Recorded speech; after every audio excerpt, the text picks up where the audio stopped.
Peppa's Big Garden Day. Welcome to Dear Little Hearts, where every story brings smiles, wonder, and warm little lessons. Don't forget to like, subscribe, and tap the bell so you never miss a new adventure. It was a bright and breezy morning, perfect for gardening. Peppa skipped outside with her little watering can. Today, she said proudly, "I'm going to make the biggest and happiest garden ever." Daddy Pig brought colorful seeds. "These will grow into flowers, vegetables, and even tiny strawberries," he said. Peppa clapped. "Yay! I love strawberries." George helped dig little holes while Peppa gently placed each seed inside. "Water time," she announced. But then squish! Peppa and George accidentally splashed water everywhere,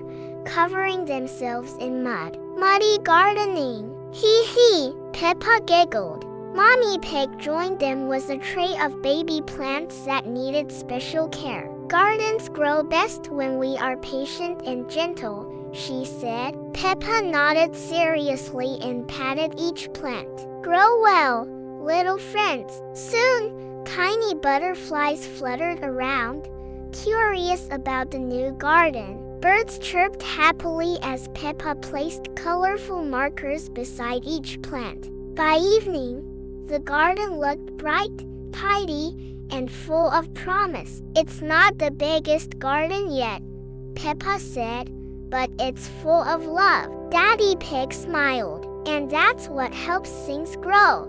Peppa twirled with joy.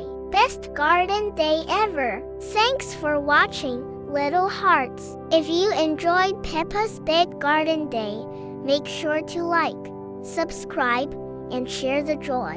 More magical stories are coming soon on Dear Little Hearts. Moral: small efforts every day can grow into something wonderful.